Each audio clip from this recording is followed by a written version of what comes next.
അവിടെ നടക്കുന്ന അയ്യപ്പ സംഗമമാണോ അയ്യപ്പ ഭക്തസംഗമമാണോ?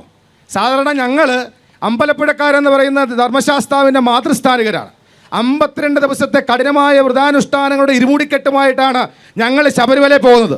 ആ ശബരിമലയിലെ പമ്പ ഗണപതിയുടെ തീരത്ത് അയ്യപ്പൻ്റെ ആറാട്ട് കടവിൽ ഇത് കണക്ക് ശീതീകരണമായ ഒരു വലിയ പന്തലിട്ട് കോടികൾ മുടക്കി ഇത് കണക്കൊരു സമ്മേളനം നടത്തുന്നു.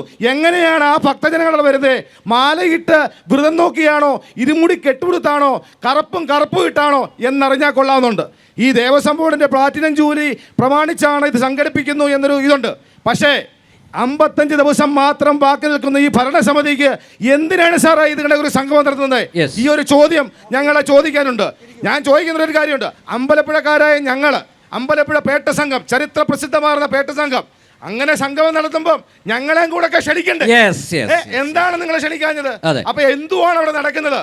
അപ്പോൾ നേരത്തെ സോമൻ ചേട്ടനൊക്കെ പറഞ്ഞ കണക്ക് തന്നെ അവിടെ നടക്കുന്നത് ഈ വരാൻ പോകുന്ന തെരഞ്ഞെടുപ്പിന്റെ ഫണ്ട് ശേഖരണമല്ലേ എന്ന് ചോദിക്കുന്ന ഞങ്ങൾ ഇതൊന്നുമില്ല. ഓക്കെ